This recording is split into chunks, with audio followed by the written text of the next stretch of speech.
Prophet Muhammad sallallahu alaihi wasallam says, "Bunya Islam ala khams." Islam is founded on 5 pillars. Shahadat la ilaha illallah wa iqam as-salat wa anna Muhammad Rasulullah. Shahadat la ilaha illallah wa anna Muhammad Rasulullah wa iqam as-salat wa ita zakat wa sawm wa hajj wa istata ilayhi sabila. So these are the constituents of the religion. You must believe that God is one. And Muhammad is the messenger of Allah. You have to pray 5 times a day. You have to give zakat. You have to fast. You have to perform hajj if you have the means. So fasting is obligatory in Islam. It's not optional. It becomes optional only based on a certain reasoning, and that is according to the approval of Sharia. So it's only about pilgrimage that is conditional. Conditional on a person's ability to do it, and zakat as well. Okay. Zakat. Okay. So fasting, it's compulsory whether you like it or not. You must do it. And if you're not able to do it, there's an expiation, something you need to do to expiate for your inability. Okay. And there should be a reasonable religious grounds for your inability to do it. So fasting, let's look at fasting. As my respected Sheikh also quoted from the Quran, that Allah subhanahu wa ta'ala says, Kutiba alaykum siyam, that He have decreed fasting for you. Meaning, it isn't something that you can say, no, me, I will not. It is decreed upon you, just as it was decreed upon those before you. So if you become a Muslim, for instance, today, if you walk to my house, Imam, I want to become a Muslim, after taking you through the rituals of being a Muslim or showing into the religion, I will tell you that you must fast also, because it's part of it. Okay. Unless you have an excuse of maybe ulcer or such other conditions that doctors prescribe that it is not good for you to, observe the fast. And we also have conditions of women who are pregnant, and probably because of their pregnancy, they cannot fast. But some can also fast, So it is not an open floor for everybody not to fast. But I hear some people, even when they break, even when everybody has finished the fasting, you do it again. No, it is when you have a debt to pay. You are not able to complete the 29 or the 30 days due to a reason, maybe travel or sickness. And so you have some arrears to pay. So after we finish, after you finish the Ramadan, the ensuing month, you must ensure that you do it before the next month, the next year, Ramadan comes. Oh, okay. And that is it. So we are asking about the benefits of the fasting. Allah will never decree something for His servant unless there's a benefit. And we have both spiritual and then maybe health benefit or physical benefit. The spiritual is uncountable, because the spiritual ones, it establishes connection between you and God. And a man in this life, if he's not having connection with God, then he's useless on this earth. And so the religions that Allah decreed for mankind to follow in this world, every one of that religion, there was fasting in it. And that is why He made reference to those before us. So if you fast, first of all, you have obeyed God. What He ordered you to do, you obeyed Him. And then you go through a ritual. You take some food, that is the pre-dawn food, and then you break it in the evening. Then during the daytime, you are supposed to regularly visit the mosque 5 times a day to pray. You are supposed to be reciting your Quran regularly to reflect upon it. You are supposed to attend gatherings of tafsir, that is detailed commentary and explanation of the Quran. So all these things that you are going through spiritually is building you towards purity, towards enhancement in your spiritual level between you and God. And apart from that, there's a provision that God has made for people who are fasting as a result of obedience to Him. Because in one hadith, which is Qudsi, he says, "As-sawmu li wa ana ajizu bihi." He said, fasting is for me. And I will recompense the person who fasts based on my orders. And the Prophet Muhammad sallallahu alaihi wasallam, in one hadith, says, "Man sama Ramadan imanan wa tisaban, ghufira lahu ma taqaddama min zambihi." Whoever fasts in the month of Ramadan based on faith and conviction of the promises of God, God will forgive him all his sins. So we can imagine, spiritually, we cannot even quantify. There is a special building or room God has created for people who are Sa'imun, those who are fasting. On the day of judgment, when we have gathered, and everybody doesn't know his faith, God is going to invite those who don't even an announcement. One of those who fasted based on the orders of God, then they rise. It is not automatically, unless you fasted and you fasted according to the prescription, you rise automatically. The angel will lead you into a special room that is designed for people who fasted in this world. This is about the spiritual. I mean, it's just a tip of an iceberg because of time factor. Let's look at the physical aspect. The physical aspect, you know, we all know that the food we eat, we have a lot of calories on us. So sometimes the doctor will ask you to go for jogging or blah, blah, blah, blah, blah. Fasting is one of the best ways of burning calories and removing all toxins from our bodies because the body system is working. As you know, machines are working, the body systems are also working. The heart, the cardiovascular, the digestive system, the kidney, the liver, they are all functioning. And every day you eat, you engage them. And sometimes we have kidney failures because of excessive work. And sometimes inability for a person to take good care of himself. So when you are fasting, you see, from 4 a.m., when you take the safin to 6:30 in the evening, you are not eating. For 1 month, automatically your system will be cleansed. So you see that when you are working, you feel healthy. And these are some of the physical or the health benefits of fasting. Has Islam changed with the modern trend? Things are changing. We are evolving. Has something changed about fasting? Is there some modernity into Islam? The modernity of Islam is what the Prophet Muhammad brought. Nobody can say that today there's a modern world, so I want to eat at 12 o'clock. It's not about fasting itself, it's about the general thing. Yeah. But you didn't used to have loudspeakers. Now the Muslim would shout. That issue now, I'm just saying that is technology actually. Yeah. It's not more of the modernity, but it's technology. Because we're not using impacted on Islam. It impacts on when we're talking of tabligh, that is propagation. Okay. Because for instance, I can do a sermon on this my phone and send it to America, send it to Europe, you understand? So it's about tabligh. But when it talks about the rituals of the religion, like praying 5 times a day, modernity or technology has not changed the prayers.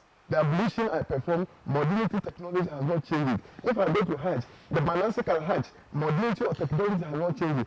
It must be the same. Also, monastic Hajj, the way the Prophet did it, you have to read it like this, like we are doing algebra, one by one. Prophet step here, he did this, he took this here. Do the same. I was going to ask, there's something that I was talking about with my friends. They were like, some of the things happened in Mecca. Yeah.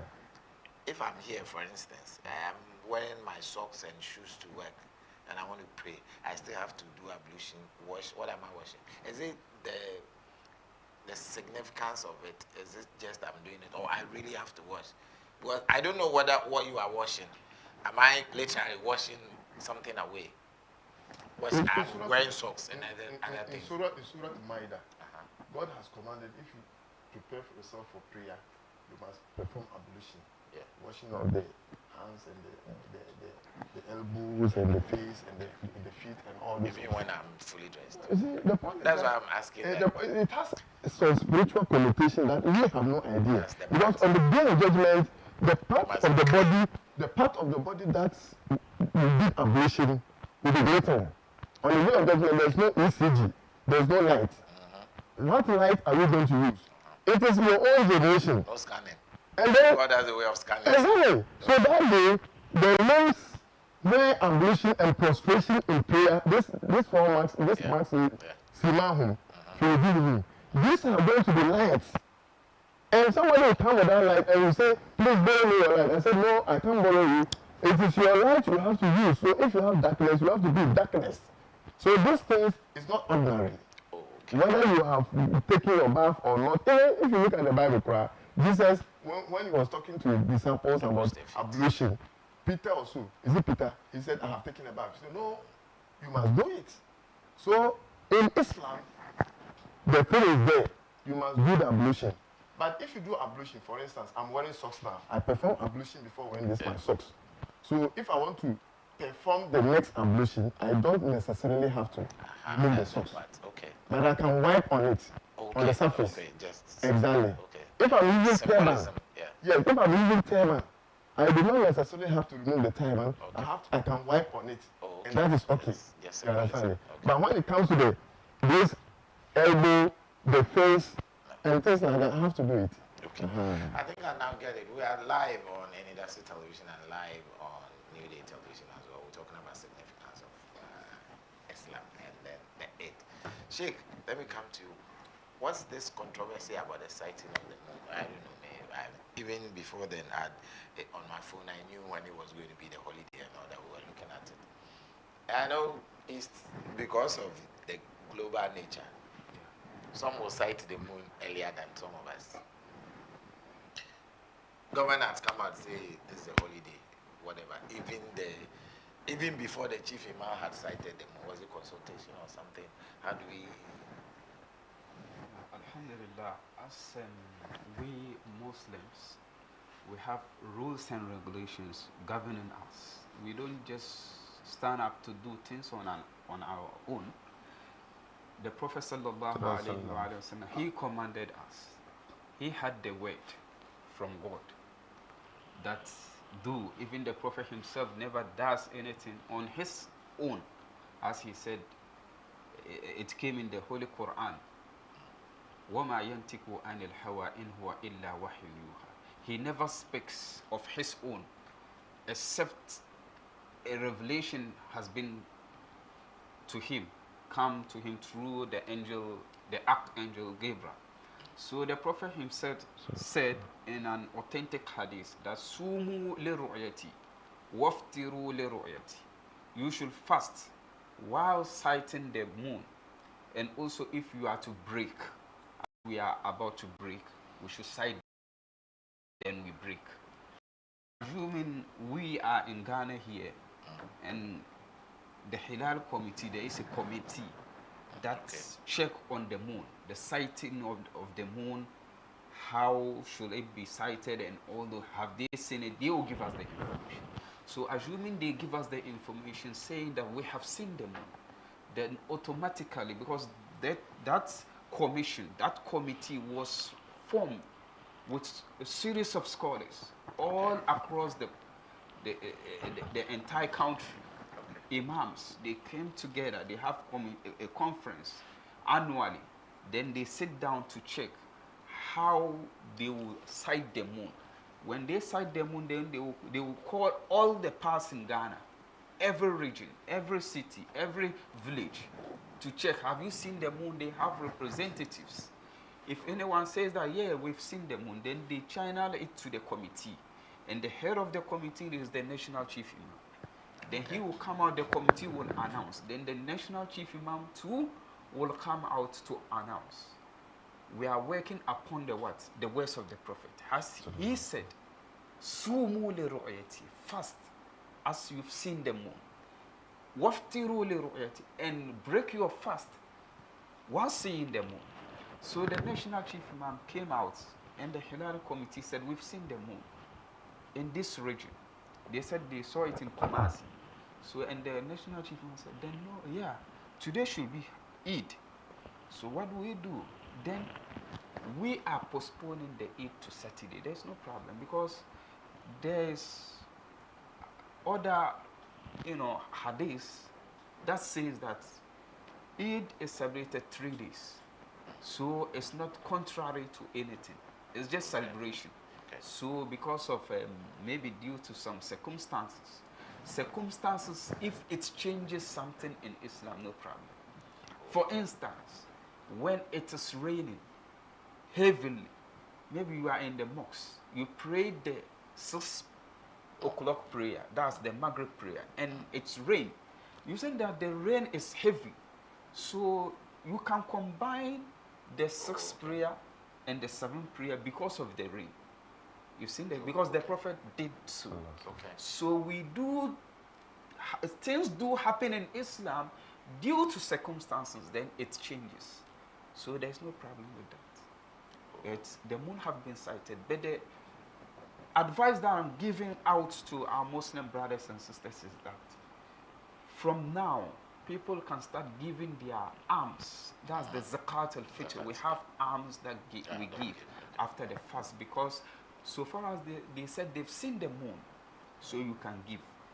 But in the law of Islam, the Sharia law, other scholars says that if you haven't prayed Eid, no problem. You can wait before the early morning of the Eid, then you give out the zakat. Oh, okay. Yeah.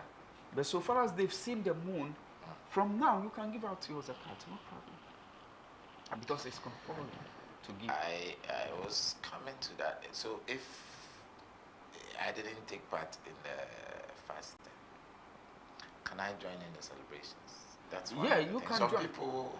You see, Imam did say something that this fasting is compulsory upon everybody. So you have arrears, you have to come. You have to pay. Okay. And even if you have arrears, you have missed ones, and it was due to,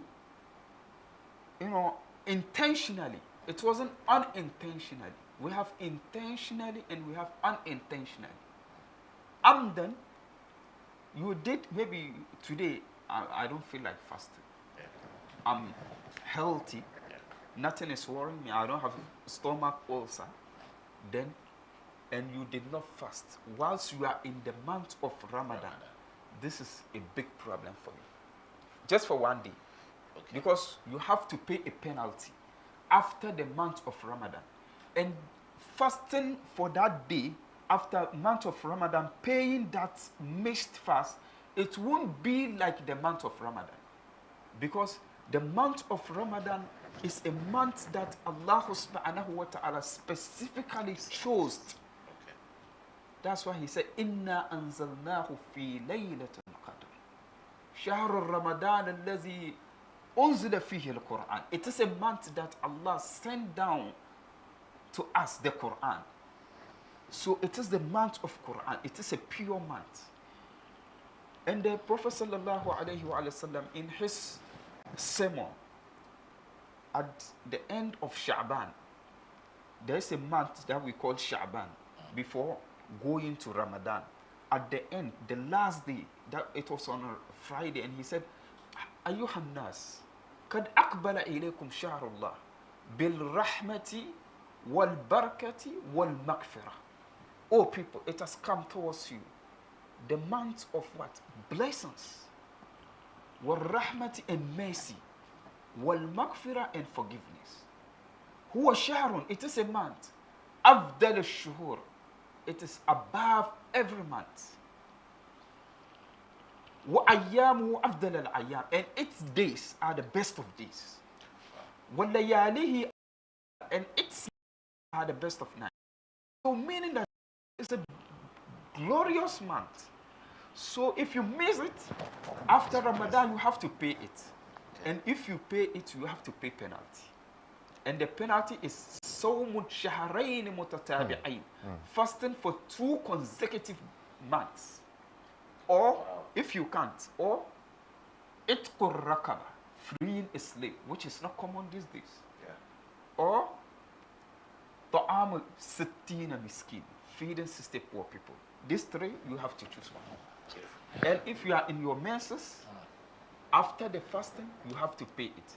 But if you are in your menses, salat, you don't pay if you miss it. Okay. Because of the mightiness of fasting, you have to pay it. All right, it's still live on Anidaso television and also New Day television. Bring in your messages and let's read them for you. 0500 788 103, 0500 788 173. We're talking about Islam, we're talking about Eid, we're talking about why we celebrate, we're talking about how we cite them. Imam, let me come to you. Okay, but I wanted to make a point. You see, the life of a Muslim, as I'm sitting down now, for instance, you don't have the right to do anything on your own as a Muslim, unless what the Quran teaches you or what the Sunnah teaches you. Yeah. Okay. So that is why sometimes, when you are moving with Muslims, sometimes things are a bit rigid. Because there are certain things you will do, I am not authorized to do. Okay. If you go to beer bar, me, I can't enter the beer bar. If you want to eat pork, me, I can't eat pork. If you want to take alcohol, I can't. You see, our lives as a Muslim is regulated. And it's regulated based on purifying yourself between you and God. I have a case that yesterday I heard about something and it worried me. Um, Somebody is a Muslim was having his business somewhere and he's sharing a wall with somebody. Now the person decides to go and rear pigs and they are sharing a wall. And I'm like, for society's sake, why don't you relocate to the person who wanted to rear pigs? I said, this man doesn't like pork. Doesn't like pigs is haram for him. Why do you want to go and rear? It's like, it's my land. In times like this, judging from our current situation, how do you handle somebody like this? I was feeling for the person that, listen, don't touch somebody's belief. And they share a wall. It's not even his wall. The wall is for the Muslim. And he's using it, the back of the wall is something like this. How do you handle those animals, they stink actually. When yes. Really? Yeah, I was looking at the environmental point of it before it so comes the to Muslim has the right to go to the environmental EPA report, and they can take it on. Because laws are also in Ghana, but you don't have to physically attack him, maybe create a nuisance so that people will look at you with a bad eye. Just walk to the EPA office and report that this is what is happening, and people will come and do an assessment. I belong to a health committee of my district. Okay. And so we look at health issues and all that. If somebody is doing something that has health implications, you have the right to go and report to the person. But yours in the Quran is specific, you don't think it's stated. It's just lahul khinzir, haram, forbidden. You can't wear, you can't buy, you can't do anything with it. So let me ask, if accidentally, I'm using the word accidentally, you consume it. I used accidentally. Something that you don't do it intentionally, God will not hold you responsible for it. And there is a situation where that is the only food you can eat, otherwise you are going to die. Islam also permits you to take it. But it's not at your leisure. When we have varieties of food and you say, no, okay, let me go in for pay. That one is forbidden. But in a situation where you are stranded somewhere, you don't know how to get any access to food, and that is the only thing. Islam says eat it, but when you leave the location, stop it immediately. You wanted to add something? Yeah, one thing about those things, like for example, we've seen alcohol. Yeah. You know, we are forbidden not to take alcohol. You know, alcohol, the Quran says that it has, you know, side effect, it's bad.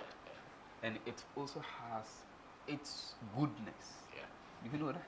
Yeah. It brought it. It said that it has ismun wa manfa. It has good side, it has its benefits, and it has its disadvantages. But the disadvantage overweighs the advantage. So you've seen that in the time of the corona, we have sanitizers. There's alcohol. Can't a Muslim use it? He has to use it. Because the Arabs say that al-wikayatu khayrun min al-ilaj. Prevention is better than cure. So everything you've seen, it has what? Advantage somewhere. Even though we don't take it. But it has advantage somewhere. We don't take it. It's haram for us. Yeah. But you go to somewhere, it has a benefit. As Imam said. Right now, I'm at somewhere, maybe on the desert. No food to eat, nothing. There's pork meat. And I have to, I'm starving. I'm at the verge of dying. I have to take it. Because if I die, God will punish me. Beautiful discussion we're having on Anidaso television. Islam is becoming attractive for so many people nowadays. I've seen some people, especially in America and other places. They grew up to some point. I don't know their attraction or what it is. Cassius Clay and others, they convert into Islam, Farrakhan and others. I don't know. Some people are, they say that the tenants of Islam are there. Some call themselves modern Muslims. I don't know how it is. But in a typical day, I was when I said I believe Chief Imam was my friend. One day I met him and we were talking. He's the first Ghanaian to be the SIC president of the Saudi University. We spoke at length. And then he said, now they don't take the scholars serious. So I say, why? He said, if you get the position, it's the size of your beard and the size of your beard. I said, why? He said, they don't want them to ask you. I said, Imam, why? I said, why some of these things happen? So on a typical day, if you break the fast, let's say we break the fast, on a typical day, what is the life of a Muslim? I know on an ordinary day you pray 5 times a day. I've been into contact with people who stay in around, especially when we go to the boarding house. That's when I admire them. I started admiring them way back in school. Typical day, how is it like? See, let me just, you made mention of Islam is becoming attractive. Actually, it is already attractive. Because the name of the religion itself, As-salam, Islam, As-salam, is from the name of God, source of peace. Okay. So how will God enact something for his servants that brings them harm? It is not like that. What has the blanchiment of Islam to a large extent is by the media. And it is by propaganda. Because, for instance, let me take you to trade, for instance, business-wise. Islam says interest, riba, is forbidden. And business, in terms of profit sharing or loss sharing, is approved by Allah in the Quran. Okay. And now, you want to do business, and you don't have any capital. If somebody has capital, you want to take the money from the person. Islamic says you should come together and agree on profit sharing. He is bringing the money, you have the business. So you put yourselves together and strike a deal and say this percentage, this percentage. So if you work at the end of the year, it is going to be like this. Now, in the non-Islamic world, it is taking a loan. In finance, being at this finance, so I know we have 2 ways of financing a business, debt or equity. Okay. So you go in for debt, that is the loan, and they slap you interest. And the business does not do well. And you still need to go and pay your interest apart from the capital. Yeah. And you know something cheating, which I always find. Dr. Dampari was my lecturer actually, he has lectured me before. And if you take the loan, you know what happens? The capital, they apply the interest on the capital. What that straight line method? Or straight line or reducing method. You understand it? And now, I'm also a small finance person. Thank you very much. You see what Islam hates totally is that they don't do it on reducing balance. They make sure that they apply straight so that every time you are paying the same amount. Meanwhile, part of the capital has been reduced. So every month you are supposed to pay 3% on what the is left. 3% is supposed to be what is left. Yes, but they don't do it that way. But way. they will apply it thank you. So Islam is a religion. If it is ruling the world, people will not suffer from this thing. Okay, beautiful.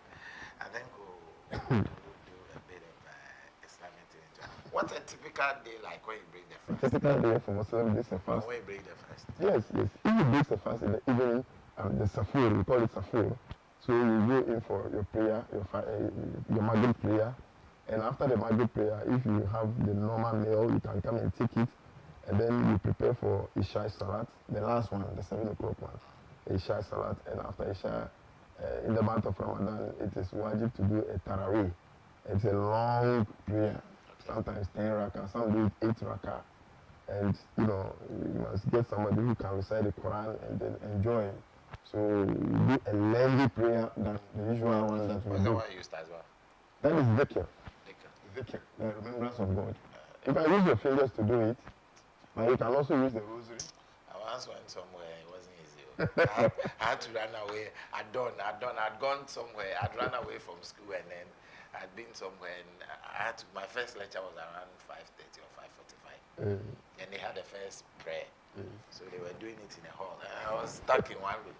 I wanted these people to go out. At least when they finished, they should go to the room. They were still there doing the thing. I was like, if people didn't go to the room and let me also go for my lecture. I was stuck in there and I waited when they their forehead on the ground. Wham! So yes, after the Tarawih, then you have ended the prayers for that day. You know, we are left with the Sheffield water. Mostly we have to wait for Tahajjud. If you get up at dawn, you observe your own number of rakat, but preferably it's 8 actually. That's what the Prophet Sallallahu Alaihi Wasallam did. You can do 8 rakats and then you add the 3, make Sheffield water. Actually, we call it water actually. And then you know, you are asked to also be doing a lot of dua, that is supplication, asking Allah for this world and the hereafter. It's a period that you don't need to cut your relations with God. So the connection should be ongoing. You should oil it. Oil the wheel. Oil the wheel. Up to dawn. Then when the Asalatu is called, you prepare and go for Fajr Salat. Then you stay the typical day. Sheikh, when are we celebrating? Saturday? Yeah, okay. So Saturday you wear your best clothes. Yeah, it's a day of celebration. Celebration. Is that one it's the sheep or the cow? No, this one there's no any slaughtering. Yeah. But you can, if I come to your house, I'll chop. Oh, you chop. Hey! Okay. But also to add to what Imam said, after Ramadan or in this month of Ramadan, there's an hadith that says that alaykum bi kasrat ad-du'a wal istighfar, that we should increase the seeking of forgiveness and also prayer, supplication. For inna ad-du'a, have you seen prayer? Yudfa ankum al-bala, it wipes or it repels away from you calamities. So, and also doing the nawafil, that order, it's not obligatory. Those salat, we have the 5 obligatory prayers. After it, any prayer is not compulsory upon you. It's if you want, but it has a lot of what? Reward. So those prayers that we do in the month of Ramadan, we shouldn't stop. Because the Prophet said, as-sawmun junnatun, fasting is a shield. It prevents you from doing bad things, committing, things that Allah doesn't like. So those in the month of Ramadan, as it has built us spiritually, we should keep that till the next Ramadan. That's what Allah wants. What's the next one? Next year. Next year, that if Allah permits, for us to be alive. For us to be alive. But during the fasting, you don't do any extracurricular activities in bed. Oh, you are in the night. You are permitted. No, in the night. When you break, you've seen that. When you break, we are fasting, so no. When you break, some things worry us. When you break, your wife is yours. Oh, okay. It's only when it's backwards. It's only when it's backwards that is the problem. Pardon? It's only when it's backwards. No, it's only when the daytime. Yeah. Even the time you haven't break, then you meet your wife. Al-jima'. When you meet her, batala sawmuk. Yubtal as-sawm. It spoils your fasting. And kafaratun alayka. And you have to pay penalty. And you have to fast after Ramadan. Your final words for viewers. Let me start with you, Sheikh. Okay, thank you very much. My final words. We have come to the end of the month of Ramadan, but like my sermon yesterday and this morning, I told my audience that the fasting has come to an end, but God that ordered us to fast is still alive. And so do not say that because the fasting has come to an end, some of the restrictions that was imposed on you, you go back to them. For instance, a Muslim is supposed to preserve his tongue, is supposed to be careful in what he does, is not supposed to be mingling with certain things, profane and indecent things. All those things must be preserved until the next year comes. Because the moment you violate them, it means that you do not understand the essence of the fasting. Fasting is more or less like an induction or orientation. If a person is working in any organization, they take him for orientation. When you finish the orientation, you are supposed to improve upon the activities you are doing in the office. So when you finish the month of Ramadan, with all these rituals, the rigorous activities you went through, and then you dump everything and go back to the old days, it means that you do not understand what you are doing. So that is Check. portion. Yes, to add to what you said, fasting is a school that we go in, and in every school that or every institution, which is a learning institution, it has an examination, and in the fasting is an examination, and Allah says, "Sawmun li wa ana ajizi bi." Fasting is for me, and I reward it. So it's based on how you did it. That is how Allah will reward you. And you should keep yourself after Ramadan. It's not only to be faithful, to keep yourself, to be, gentle in Ramadan. No, no, no. All the months are for Allah. I'd like to say a big thank you to Imam Alhaji Said Abdullah, the Imam of Kpone Katamanso, and also Sheikh Al Harazim Imam Adam. Islamic scholar. It's been a nice time learning about Islamic religion. Next time, I don't know if I want to be a master, what will be the name that will fit me. Ali. I don't want to be a boxer too. You have to try. Okay. It will help you. Maybe there's a prophecy. I might be turning to Ali next time. Thank you so much. There's more coming on.